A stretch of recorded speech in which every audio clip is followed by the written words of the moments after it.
when humankind has been through these kinds of major system changes before, it's usually been because of war or some unexpected and often tragic event. So this time there's an opportunity to do it differently, to plan the system change, to buffer the negative consequences and help the people who will suffer in it. So there's a great opportunity and a great responsibility to try to do that well. Welcome to the Inner Green Deal podcast, the podcast for sustainable, compassionate leadership. You just heard Heather Grabbe. She's a political scientist and director of the Open Society European Policy Institute, the EU policy arm of the Open Society Foundation. Heather has taught at the London School of Economics, gave a TED Talk on the importance of critical thinking and mindful engagement with post-truth politics, and has written recently on how climate change is affecting the quality of democracy and economic and social justice.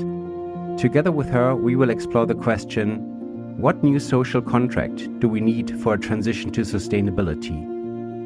I'm your host, Tom Weimann, and I'm glad that you're with us to discover your inner Green Deal. Heather and I recorded our conversation in August of 2021, when the coverage of a horrible wildfire season all around the Mediterranean was dominating the news outlets. We started our conversation with the question, what led Heather to become interested in political science in the first place? I've always been very curious about the world around me and about current affairs and trying to understand what's going on. Why are things happening the way they are? And I remember growing up during the Cold War, really trying to get my head around the fact that there were these two completely different systems on the planet. In fact, there were more than that at the time, but I was only aware of two, which were existing side by side and were full of human beings trying to live their lives and fulfill their ambitions. And yet there was this constant tension and competition between them. And that didn't really seem quite logical to me. Why should there be such tension and competition? And so I was very motivated to understand how politics works and especially how geopolitics works. And then I came of age politically with the fall of the Berlin Wall in 1989 when I was still at university and the opening up of Central and Eastern Europe. I was very fascinated by that and studied it for a long time as an academic, but also on the ground, working in the countries that were undergoing the post-communist transition and tracking and monitoring and analysing their progress towards EU membership as the seal of what seemed like the end of the transition at the time. And that I found very motivating to see how people could work towards a goal that would benefit their children and give their country a better future. And it remains an important motivation today. And I'll just never forget that moment when the whole system changed and things came out for the better. As Heather has dedicated years of her time and work for the greater good of open and just societies, I asked her on the role of values and principles, like human rights and justice, and how it might have changed over the course of her research. I mean, certainly over the course of my career, the popularity of human rights, justice, and democracy as causes has declined as radical right populism has grown, as people have become less convinced about the liberal international order. And so I see the way that it's really tempting simply to become cynical and to say, well, look, people are just not principled. They're no longer concerned with these values. Therefore, these values don't have the value that they did. When, of course, they do. They're still absolutely fundamental. The question is how to pursue them in a new way and make them just as relevant for new generations who are much more concerned about the digital world, for example, the online world, where certainly values, rights, justice really matter and it hugely affects democracy. Or in the context of climate change, it's very important to hold on to the opportunities and not simply become blasé about the whole thing. Cynicism can often be a symptom of protecting us from being overwhelmed and from being hurt too much when we face reality. However, we cannot afford to withdraw, avoiding awareness of the reality and the challenges we are facing by getting cynical. So what does help to stay in touch and be touched by what is around us? It's mindfulness is clearly really key to maintaining one's groundedness and feeling in touch with reality. Politics is often constructed of fantasies, and it's a big game. And you can become very caught up in the game and feel that every twist and turn of the game really matters, when actually many of the short-term things that are going on just turn out to be a storm in a teacup. They just turn out to be the froth on the top of the wave, and you need to look at where is the wave going. And I think mindfulness helps greatly to cultivate a longer-term view, to cultivate the capacity to ride the waves and to maintain a sense of equilibrium, but also to stay in touch with reality when things are going badly wrong, and not to be over optimistic, and to be real with yourself and with your colleagues and allies about, I think we need to find a new approach, a different way of looking at things. And that helps to take the ego out of it too, because politics is also full of egos. And so having a more grounded perspective oneself makes it easier both to kind of see longer term, but also to deal with the inevitable ups and downs and the ego-ridden games that get played around it. So what is the role of values within current politics then? With decades of perspective on the political world, I wondered what Heather feels is really important, especially today. What I see happening over time is that over the course of their careers, people often begin to pay lip service to values that they really did believe in at the start of their careers. And they become either very angry, even outraged about the way that these values are not always adhered to in decisions and in politics, but also they can become just then very cynical about the values themselves. But then in addition to that, of course, we've now come to the end of a 30-year period of the triumph of liberal values. So that's been a massive secular change, not just a cyclical change, but a secular change, where the EU has sometimes in recent years seemed like the only international actor that still cared about liberal values and about multilateralism. Hopefully, the US will provide some bolstering now, although it's a pretty grim situation we're in at the moment. But what I think is really important in all of this is when you're trying to stand up for values and to make them relevant and still something that people can feel affect their own daily lives, is that they see real cases, that it doesn't just remain abstract legal principles and statements on paper, but how they actually affect individual cases and stories of people who are really affected by them. Heather has given a remarkable TED Talk on the importance of critical thinking and how our brain might lose its ability to think long-term while feeling threatened. Given that we're seeing more and more manifestations of climate change around, like the wildfires around the Mediterranean in summer of 2021, we focused on the role of the brain on red alert for our societies and the transformation ahead. Well, the human mind is an incredible construction that's able to deal with emergencies to an extraordinary degree and to be very rapidly calculating what needs to happen next. But of course, in that state of mind, it's a particular system in the brain that when it's in that state of high alert, it's focused on the task at hand. It's focused on whatever is creating fear in the mind. And then it loses perspective. Because when you're faced with an existential threat, you need 100% of your attention fixed on the existential threat and getting away from it. But when people's minds stay in that state, they become incapable of thinking about all the other things that need to be done and thinking about creative solutions, or indeed the perspective of other people and other interests and concerns in a situation. And the concern I have is that after a year and a half of pandemic and a decade of increasing alerts about all kinds of things, about the economy, with the financial crisis that we had in Europe after 2008, and then with various other crises, that people are now focused on quite short-term issues. And what the IPCC report was very clear about is we've got to think over the next couple of decades, because we've got very little time left to prevent planetary disaster. Very little time left indeed. And that means we've got to be able to think about more than just, although it sounds big, but more than just COVID, economic recovery, coping with the existing problems, because a lot more are coming. COVID might just be the rehearsal for climate change. Climate change will bring a series of crises on the scale of COVID.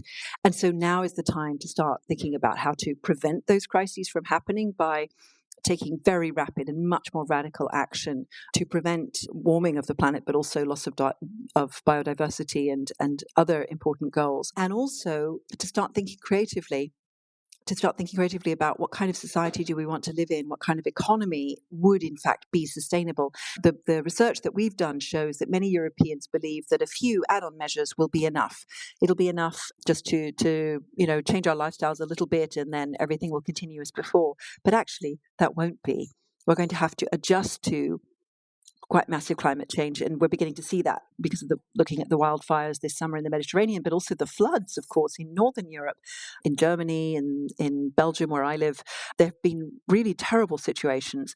That could become a regular occurrence. This is just the first of many summers when we'll have that kind of extreme and unusual weather patterns.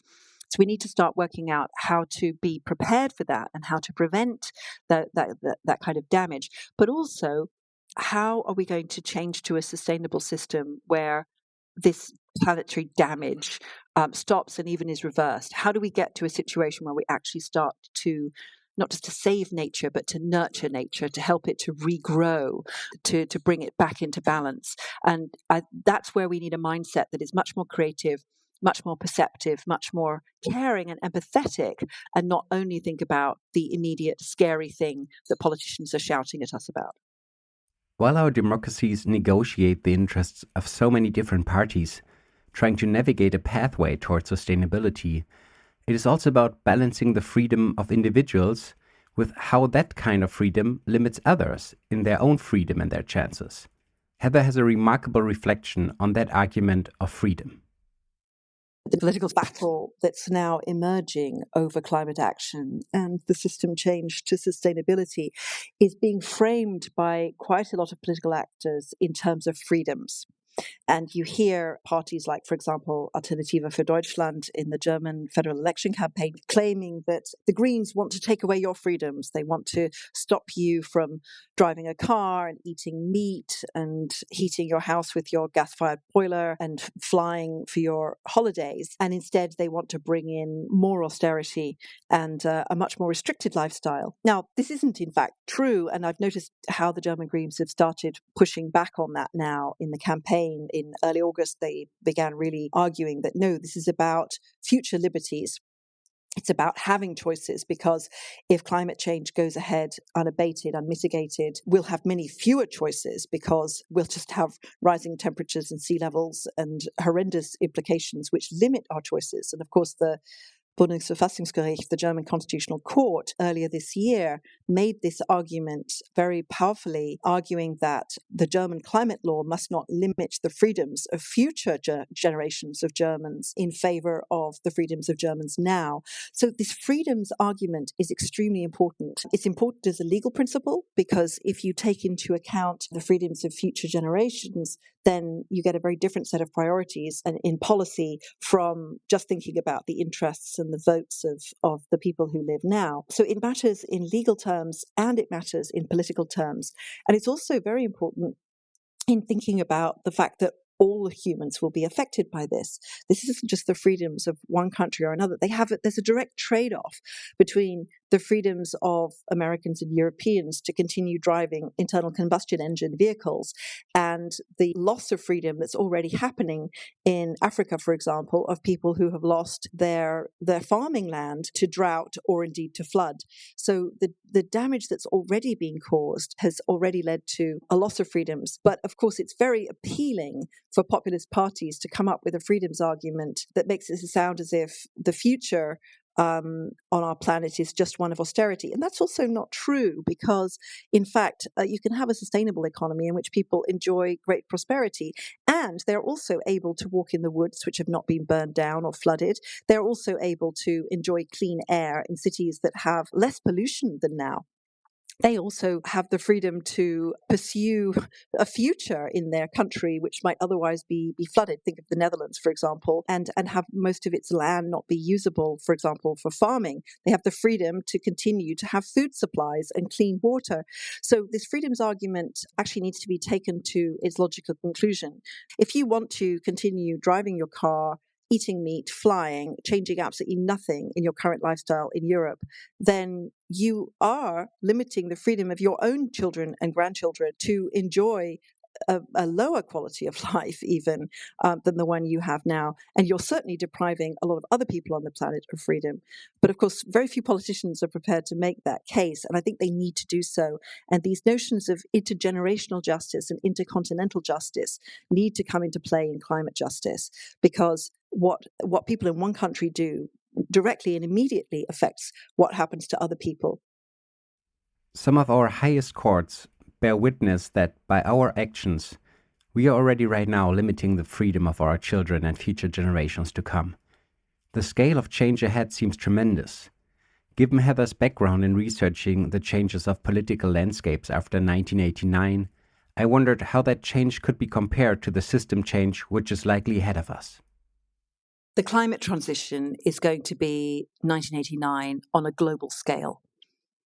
That's a huge thing to do. It was already a major achievement to bring about system change in a peaceful way with little bloodshed and, on the whole, bringing the whole of society to a very different system and indeed a different set of policies, ways of doing politics, ways of daily life. And it was not a perfect transition after 89 by any means. There was too little attention to inequality, to especially gender equality, and to vulnerable groups like the Roma who were just basically ignored in it. But it was still a quite remarkable historical achievement, which we hadn't really seen the like of before as a peaceful change. Now, climate is going to require that depth and that extent of very fundamental system change, of changing the whole economic system to renewable energy, but also to much more reuse, a circular economy, respect for protection of nature being a fundamental principle rather than just an add-on that gets stuck in agreements or in policies at the last minute. And it's going to require changes to lifestyles that people are not prepared for.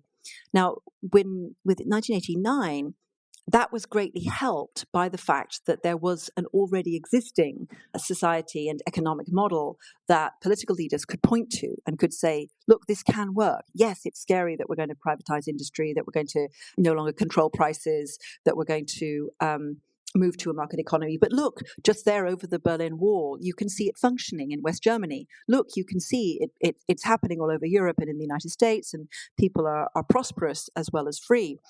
And that provided a great deal of inspiration. Whereas this time around, we don't have a model that anybody can point to of a fully sustainable economy, fully sustainable circular economy, and a society that has adjusted successfully to a different way of living. There are some that are doing better than others, for sure, but there's nothing really to point to as this is what we're moving towards. And that's very important because of the timelines that people think in. It's going to be really difficult to make the transition happen at a speed where people can see that their lives will get better. It's not just about losing parts of life that you might like or prefer now because you'll get a better alternative later. You won't be able to see that happening fast enough if there isn't economic shift and if politicians don't provide very clear guidance. So I think that's another big lesson from 1989. It's very important that the changes bring interim benefits and that people can see that sacrifices they make in the short term will lead to a better life in the longer term. There needs to be some vision here, and it's harder to provide vision now than it was after 1989. So what is the role of vision? How can we provide a positive idea of a future where it is much more about a new kind of abundance and sustainability and not about losing freedom or economic prosperity? Now we have an opportunity. We know that the climate transition is going to require certain measures, right? There's now pretty good consensus about some of the basics of how to move to a circular and sustainable economy. This is a really important moment for the political elite, which benefited quite massively from globalization, indeed, of course, the economic elite, to come up with some kind of new social contract, to say to, especially the poorest and most vulnerable in society who suffered from globalization and who are already suffering from climate change. These are the people who have fewer means, fewer resources to change their own lives and circumstances in order to cope with climate change. This is the moment when political and economic elites need to present a really serious social contract and say, okay, this time around, we're going to do it well. We're going to do it fairly. Everybody needs to play their part because individual behavioral change matters for the climate transition. But there will be a social safety net. There will be opportunities for retraining in new industries. There will be possibilities for education throughout life, for example. There will also be funds available, seed capital and other ways of starting up new green businesses that are sustainable. And the old subsidies to polluting industries will no longer be available from the public purse. This can be planned now. And it shouldn't just be the first losers who get compensated, for example, coal miners. It needs to be thinking, there's a need for thinking across the whole time frame of this major transition and thinking about how 5 years down the road, 10 years down the road, different parts of society will be affected. There needs to be a really fundamental social contract so that people can see, I'm not going to lose out again like I did the last time. My children will live better. And therefore, it's really worth it. So the positive transition needs a social contract to underpin it so that gender justice, racial justice, and economic inclusion can be built in from the start. Heather points out the chance and also the necessity for our societies to make this a just and fair transition and learn from the lessons of globalization. At the same time, this transition might be one of the fastest adaptations our societies ever had to go through. What do we need to be able to cope with this speed of change? The pace of change is going to be enormous, and it needs to be fast. It needs to be a lot faster than what's happened so far, because we've already used up 86% of the planetary carbon budget. So we've got to move on this really quickly. And the only way you can persuade people to move quickly is by giving them reassurances about the state looking after them. Now, COVID has already brought a fundamental reassessing of the role of the state. People have accepted during COVID the state imposing restrictions on their civil liberties because that needed to happen in the short term to constrain the epidemic. And it's important that emergency powers aren't overused. But people have accepted quite major impositions by the state. The reason why they've accepted that is because they've seen it was necessary for public health and that lives would be saved for that. And politicians need to be very careful not to abuse their trust by overstepping the use of the powers of the state. But if they could get that right this time around with climate change and make sure that there's a climate transition where the state really does take care of people in an effective way and a very consistent direction of policy, then there's an opportunity for a rebuilding of public trust in the state and in the political classes. We need some quite visionary leadership to say, look, this is where we're heading. Here is what's going to be required, and here are the safety nets that we're going to provide for this. And the state will need to impose restrictions in some areas and introduce new laws. For example, there's no question new laws and regulations will be needed. But this is the future we're going to end up with. And it's that vision that is still really lacking, I think, and which needs working on now. Coming back to the notion of being a citizen, making it relate to our individual lives, Heather and I reflected on the quote of former UN Secretary General Kofi Annan. You're never too young to lead and never too old to learn. So what is it that we can learn?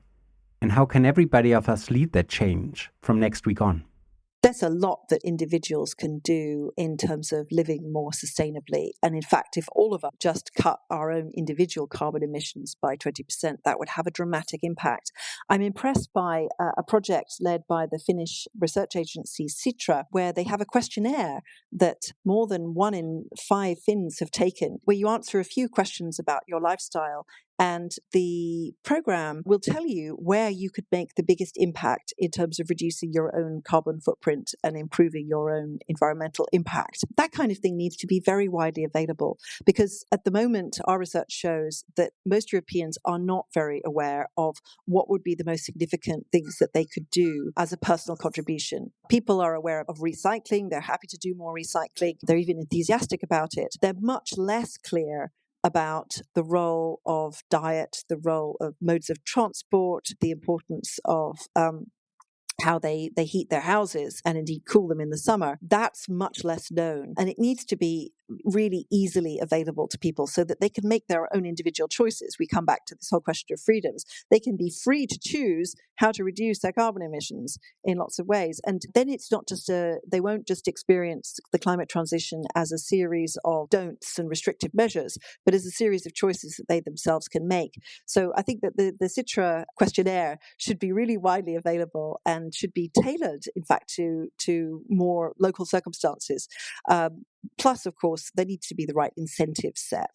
Governments have got to set incentives where people have an economic reason that they can afford to invest in renewables for their own energy needs and to make sure that there can be a fair energy transition, but also where they can make choices about, for example, how far their electronic devices are recyclable or how much energy they use. At the moment, we're locked into a system where consumers and citizens lack choices of this kind. I would love to keep the same phone forever. I don't want to change it. I would rather just repair it.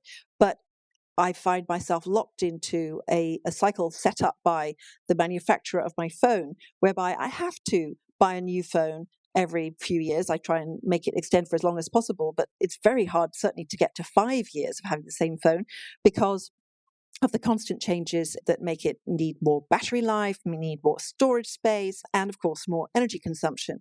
So there are incentives like that where there does need to be regulation. And also, of course, there needs to be voluntary reaction by business so that consumers can choose to be more sustainable and they're not locked into these unsustainable business practices and market dynamics.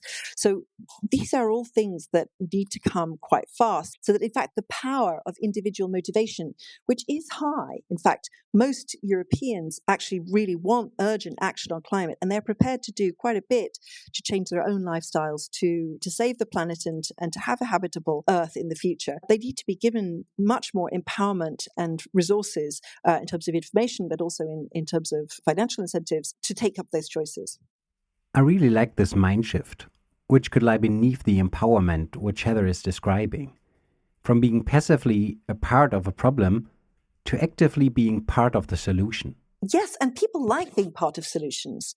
And they're very prepared to take action. We're not in a situation of a lumpen proletariat that's incapable of making choices and must have things imposed on it of the sort of authoritarian fantasy. No, in fact, what we have is intelligent, educated citizens who are capable of taking action if they have a clear sense of why it's needed and the direction in which their society, their economy is headed. And they have the means of making those choices in terms of information and resources. And so I think the ultimate respect to show to voters, consumers, citizens is to unlock their human capacities for adaptation, for empathy, for playing their part, playing a positive role in the climate transition. And I think there are a lot of politicians who've become so cynical and tired in politics that they no longer believe that citizens are capable of doing that. And yet it's very obviously there. It's certainly there in the younger generations where the under 25s are prepared to take very radical action. But it's also the case in older generations. Many people are concerned about what's going to happen to their grandchildren. They're concerned about even what's just going to happen to themselves in the next 20 years. So unlock that motivation by giving the people the power to take their own action in their own hands. When we were reflecting even deeper on the empowerment of citizens, Heather felt it was important to point out that this needs to include everybody. And fairness also has different dimensions. The fair transition has become a slogan, and it's important because if the climate transition isn't fair, it's not going to happen because so many people in so many different societies need to take action that it needs to be evidently fair in order to give them the incentive to do that. But it does have many dimensions, and it's important to think about the different dimensions. There's fairness within societies, where climate justice within a society ensures that everybody can benefit from the climate transition, even if they are, for example, Roma and haven't benefited from globalization in the past. It also needs to be fair, of course, for women and for various marginalized groups who haven't benefited previously either. There are two other big dimensions of fairness. One is intercontinental justice and ensuring that the global south is not left behind by the global north developing beautiful, clean cities and green islands in rich countries, while the rest of the earth suffers the worst effects of climate change and are cut out from the low carbon technology and goods and services which are needed. To this global north south justice that's really important. And then the third dimension is over time. It's the intergenerational fairness that needs to be there, because what we do now and what we fail to do now will have a direct and immediate impact on future generations. They don't have a voice in our political systems. They have no representation. We still have democracies which are based on individual nation states, so that's a problem for the global justice. But it's also a problem that it's only those people who are living now and are of voting age who have a say. Who speaks for future generations? Now, there are some countries that have developed an ombudsman or another representative of future generations, but that's really important, because the people who will thank us most for the investments we make now are those who we can't even imagine what they will look like or sound like, because they haven't yet been born. But their perspectives need to come in. And that's also a great way of motivating people to make this climate change, because this is going to be for their immediate descendants. So the concept of the good ancestor, of somebody who thinks about the interest not just of him or herself, but also of those who are yet to come. That's something we should all aspire to be. To aspire to be a good ancestor, being compassionate with future living beings who you might never even meet. How can we include this long-term perspective right now more into our actions, decisions, and policy making? Well, anthropologists would tell you that there are plenty of societies which have thought longer term than our current one, which is focused on 4-year electoral cycles and quarterly profits of the corporate cycle. But in fact, there are plenty of societies which have worshipped ancestors and plenty which still revere those who've gone before us. And we need to cultivate a culture of thinking longer term about the investments that I make now in my life now. Who are they going to benefit? And how are they actually going to benefit the things I care about? Planting a tree, you might see the tree flourish in a few years. Making an investment in a major change in infrastructure, you might only see a return on that investment in 10 years. But now with climate, we need to make investments for 50 years or 100 years. Now, of course, there are plenty of those who have done that before. If you think about the great charitable foundations set up by the Quaker families in the Midlands of the UK from the 18th century onwards, they were thinking longer term, and their legacy has really been borne out by the way in which they looked after their workers and built houses for them, but also the schemes that they set up, providing for the sick and for the elderly, for example. If you think about the way that many societies have planted forests or attempted to repair nature, these are also investments for the future. And feeling a sense of fulfillment from that is the key thing. That in our kind of instant gratification culture that we now have, it's not actually very satisfying. That's why so many people during COVID have reassessed their lives and have started thinking differently about how they want to connect with nature and move to the countryside and live differently. And in fact, people can definitely be happier by thinking longer term, because it also means that instant gratification is not needed in order to feel satisfied by the choices you've made and the investments you've made. So it's perhaps the ultimate antidote to the digital, always on culture where we expect to buy something online and have it delivered tomorrow, and we expect to shout about something on an online forum and get the responses from hundreds of people immediately. It's very different when you think quite deliberately, I'm going to do this thing that's costly to me now, so that somebody in 50 years whom I might never even meet will benefit from it and will be grateful for having it. That's a very different mindset, but it's one that can actually be very satisfying, and that's something we can now cultivate. To me, this felt like a lovely wrap-up. So I had to add that we should start and expand cultivating this. Yes, indeed. Let's cultivate it. And with that, I expressed my gratitude and pleasure to have Heather on the show. You're welcome. It's been a pleasure for me. I feel that Heather could really help us to connect the dots.